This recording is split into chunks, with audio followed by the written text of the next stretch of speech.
Hi, I'm Brad Dacus. Welcome to Faith and Law. Folks, this is the last show of this season, and we're going to be saying goodbye to K-Wave. They've allowed us graciously to do our tapings here at their studio. We're going to be moving on to our own in-house studio that we've created. But I just want to thank them so much for being so gracious to the work that we're doing at Pacific Justice Institute and specifically getting out this information. Now, let's take a look at this trending viral video. Okay, in '92, all about coming together, world peace. And in 2024, it's all about insulting the majority of the world's population. We're Christians, mocking God, mocking the Last Supper. Wow. Well, folks, I don't know about you, but I was shocked to see this. In the past, you look at the opening ceremony of the Olympics, and what's it about? It's all about the nations of the world coming together in unity, in peace, mutual respect. And what did this opening ceremony communicate? Bigotry, hate, division, and specifically an attack on the world's largest religion, Christianity. That's what France had to offer the people watching the Olympic Games. This wasn't just a theater in France doing something outrageous.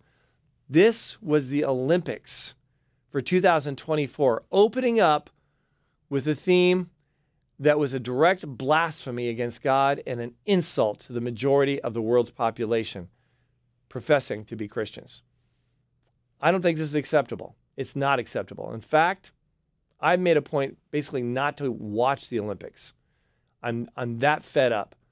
And yet, this kind of deception is what we see happening around the world, where Satan says, oh, this is all about inclusion. That's what their defense was. They said, we're just trying to be inclusive. Inclusive about what?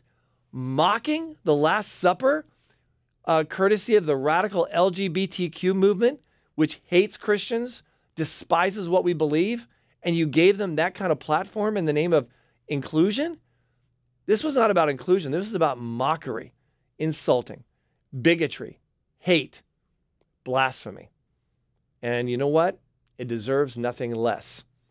Now, here's what's interesting. I believe oftentimes God in his own creative way has the last word. Because you see, the next day, there in Paris, there was a massive blackout. That's right, a blackout. Except there was one building in Paris on a hill that did not have a blackout. They still had the lights on, glowing throughout the entire city. And you know what that building was? It was a church. And I can't help but think this is not a coincidence that after the day of blasphemy and mockery against God, the next day, that next evening, there would be a massive blackout all over Paris with the church and its light still shining.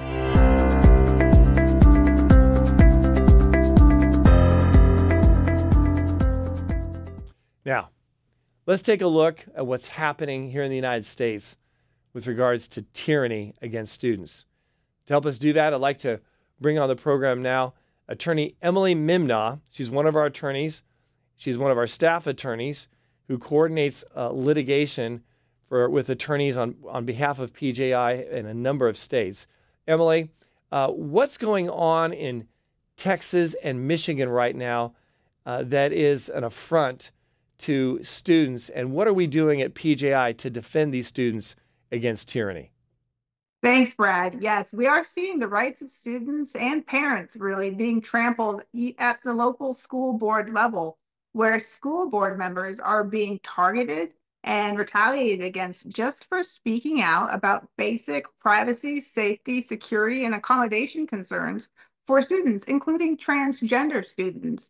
And we're seeing that specifically in Texas and in Michigan, where school board members, for example, one school board member spoke out and said, we need to find a way to accommodate transgender students. And one of the proposals discussed was installing and creating a single individual stall so that that transgender identifying individual would feel safe and secure and have privacy And just for the temerity to make that suggestion to discuss a common sense approach to accommodating students, that school board member was told that they were going to be investigated by the FBI for violating or conspiring to violate the civil rights of another individual.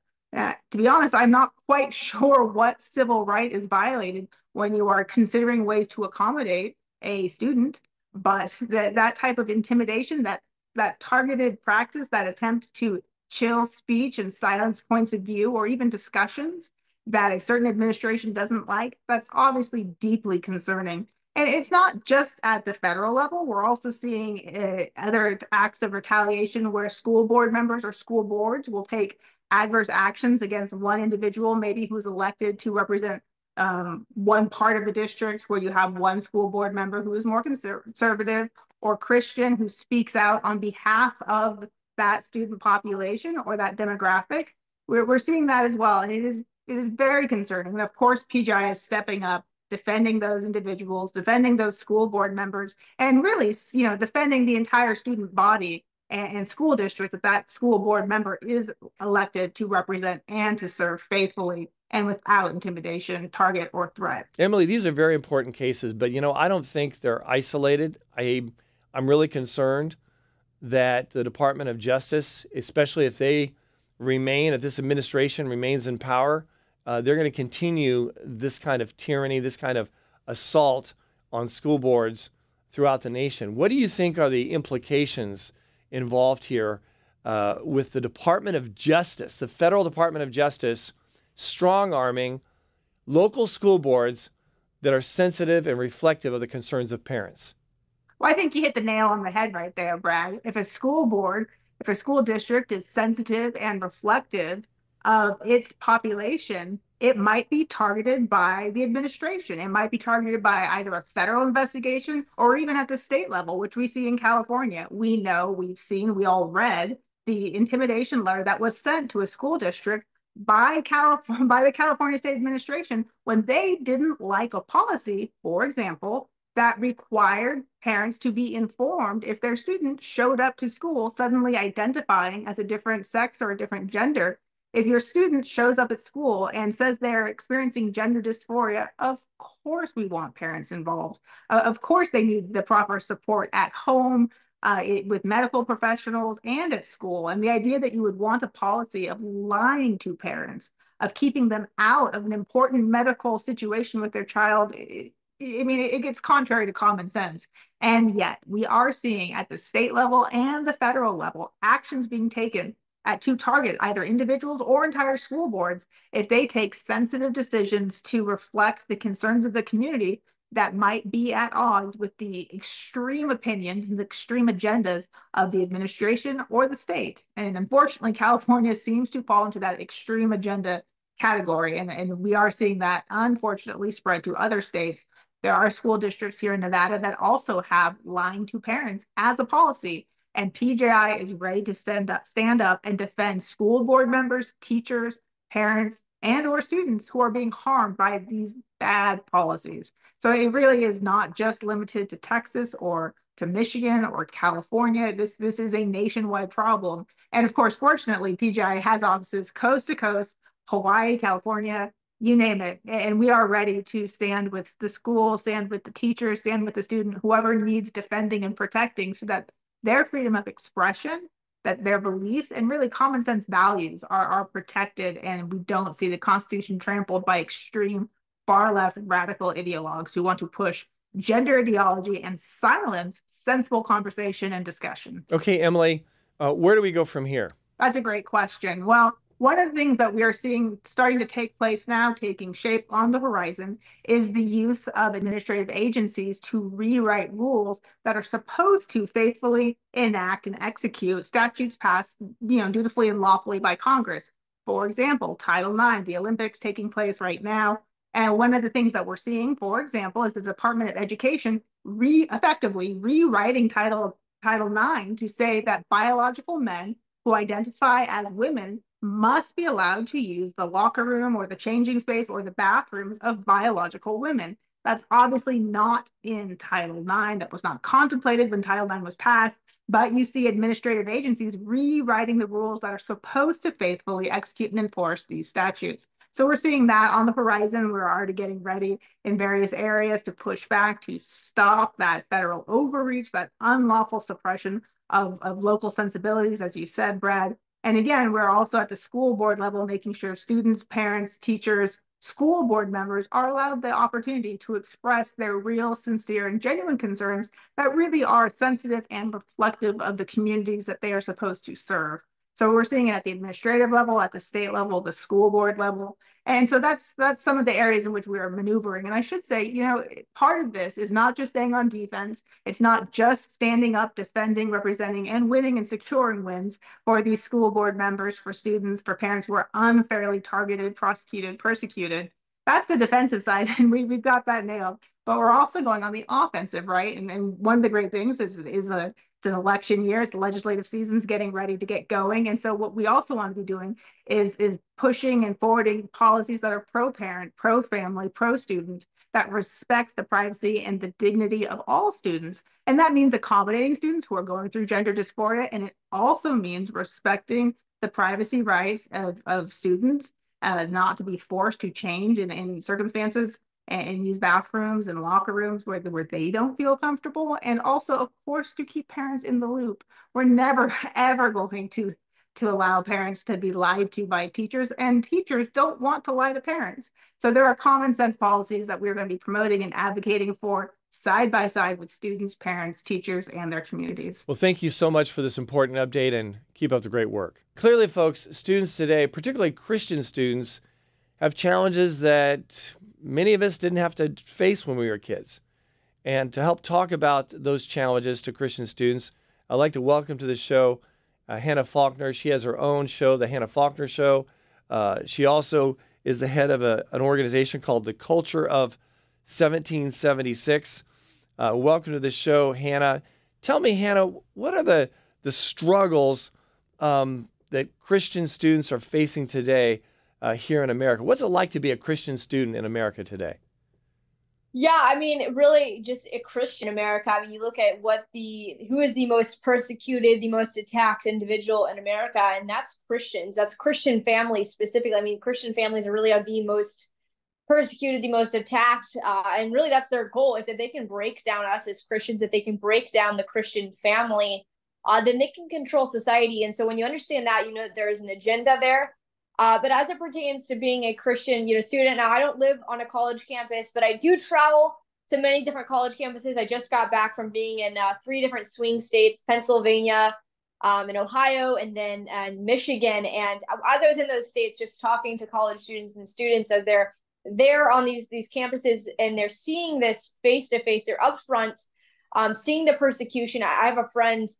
Recently, she received a 0 for saying the word biological woman in her paper on feminism, which was a required paper that she had to write for the class.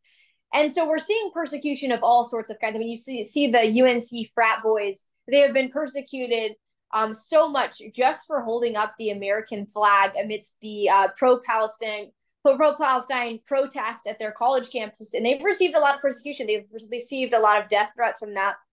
And for myself, I know when I host, liberals or those that don't agree with me on my show, I would probably receive at least 100 death threats a week. So it's crazy the things that we're even fighting. It's crazy that we have to ask the question, do you know what a woman is? It's what's even more crazy is that we have leaders that can't even tell us what a woman is.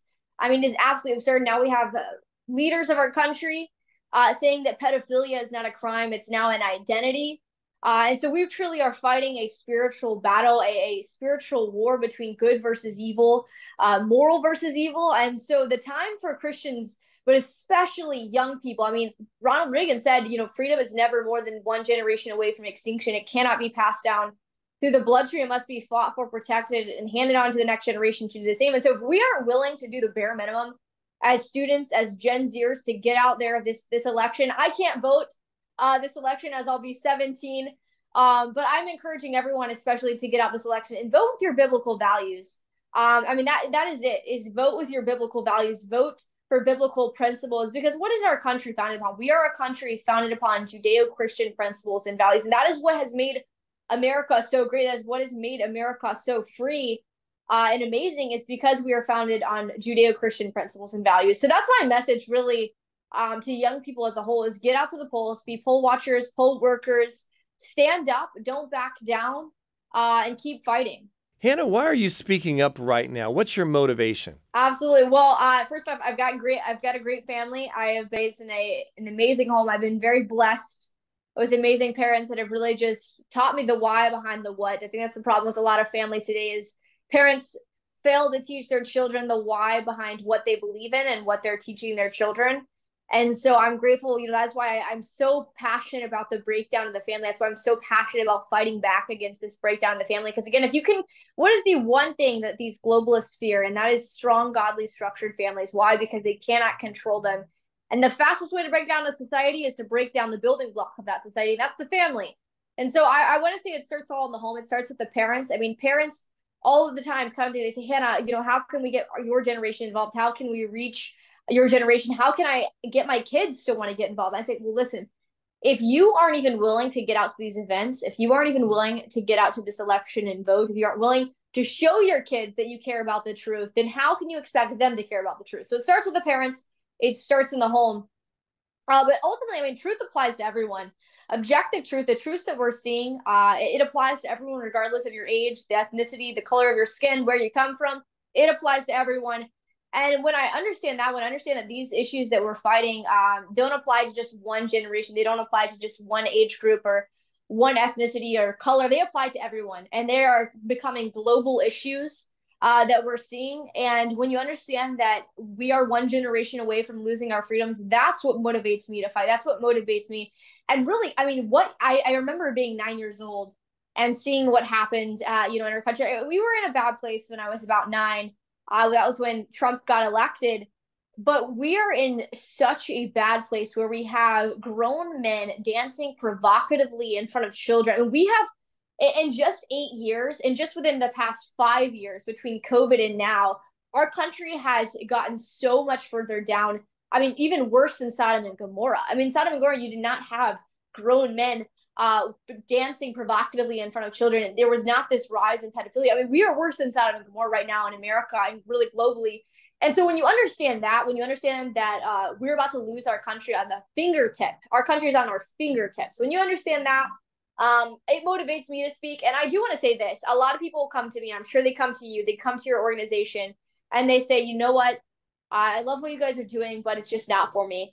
Politics just isn't for me. Every time I turn on the news, it just makes me depressed. I just get a lot of anxiety from what's happening in our country. And I tell them, I say, listen, don't let it depress you. Don't let it get you down. Our enemy, Satan, he wants us on our couch. He wants us doing nothing about what's happening. Let what's happening in the news, let what's happening in our country and really globally ignite a fire under your feet. Light a fire under your feet to take a stand and not back down. Hannah, have you personally faced any kind of a pushback from secular society for how you're standing up for religious freedom? Yeah, well, even Christian people that I know, they say, you know what, I like what you're doing. It's super cool, but I think you maybe it's too radical. Maybe it's just a little bit too far. Maybe you're saying things. We're just not there yet. I don't know if you should be saying that. It's just not it. Our founding fathers were radical. They said some very radical, give me liberty or give me death. I mean, I am sick and tired of this beating around the bush. I'm sure you guys are too. I mean, for far too long, the reason we're here is because we've been beating around the bush. We've been watering down all of these terms, all of these statements, and it's time to just say it how it is.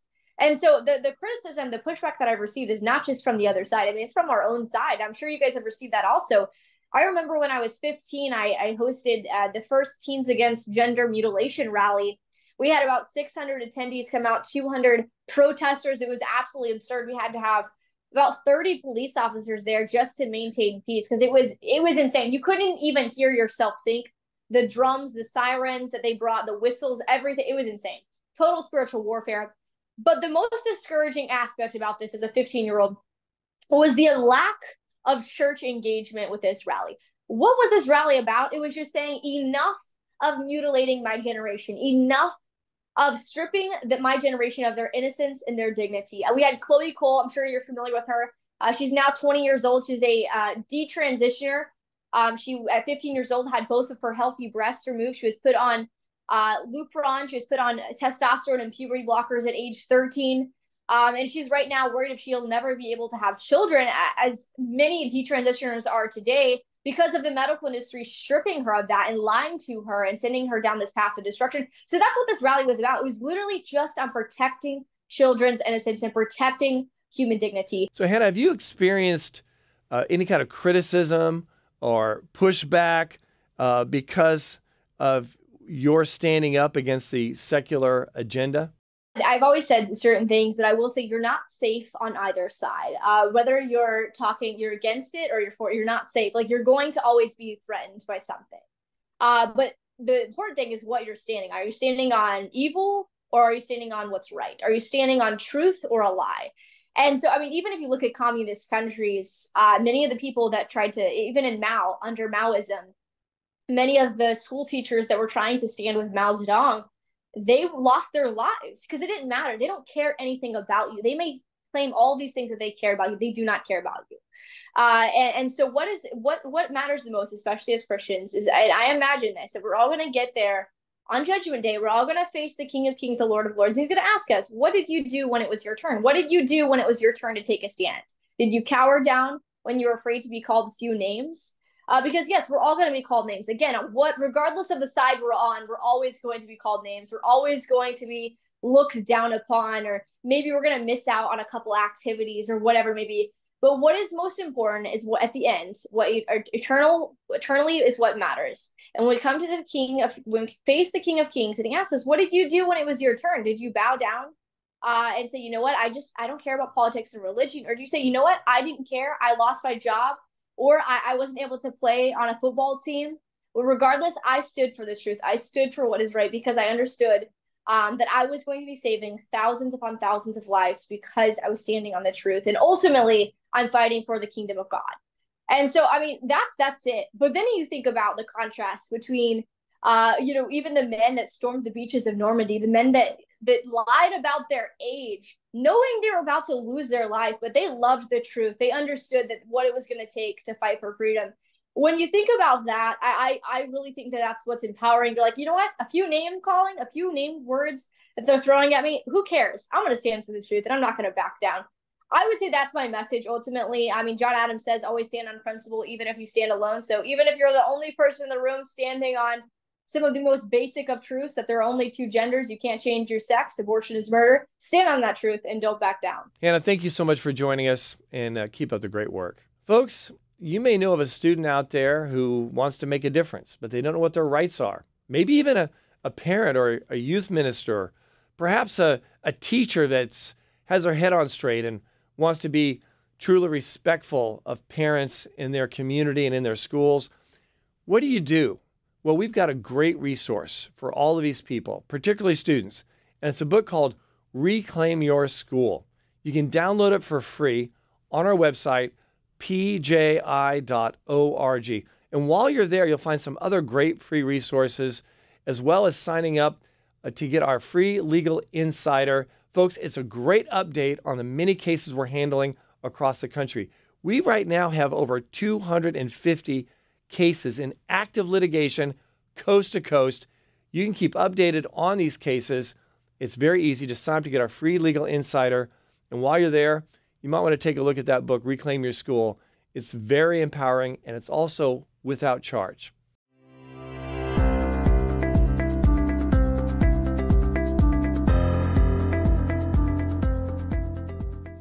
Now, let's take a look at the Word of God and what it says about how we're to face these kinds of challenges that we're dealing with today. First, let's take a look at Colossians chapter 3, verse 23. It says, "Work willingly at whatever you do, as though you were working for the Lord rather than for people." This is so important because, folks, the reality is we often don't get recognition. We often just get pushback. And we get calls from people in the workplace who are dealing with these kinds of situations. And sometimes they say, you know what? I just want to give up. I work hard and I just get mocked because of my faith. I have a hostile work environment. And, sometimes it is good to move on, to wipe the dust off your feet and move on. But sometimes we need to be a shining light. We need to stay where we are, knowing that we're doing what we're doing diligently, not to please men, but to please the Lord, always. And that sometimes involves persecution, folks. Now, let's take a look at Galatians chapter 6, verse 7. It says, "Do not be deceived. God cannot be mocked. A man reaps what he sows." The fact is, folks, God sees everything. Nothing is hidden from him. And so when we see this kind of open blasphemy by France at the Olympics, remember, God sees it. He won't be mocked. Frankly, we have a lot going on in the United States.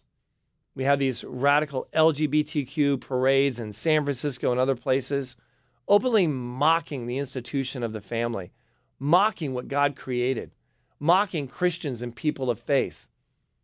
Remember, God will not be mocked. He sees it all. So you may get frustrated and angry, but remember, God sees it all. And for whatever reason, because he is God, he has exhibited tremendous grace and mercy upon this nation and upon many nations of the world. I think one reason he has is because he wants none to perish, but all to come to repentance, which means we as believers need to see this as a continued reminder of the fact that people out there need Jesus, and they need us to share the good news. If we don't share the good news, how are they to know? So let's draw closer to the Lord, and in drawing closer to the Lord, let the love of Christ shine, and let it compel us to exhibit courage in a time when people need Jesus all around the world, especially those parts of the world that are openly mocking our Lord and Savior, Jesus Christ. So folks, there you have it. We're going to face a lot of challenges out there. There's going to be a lot of persecutions. But remember, no matter how great the challenges, no matter how great the struggles, always, always keep the faith.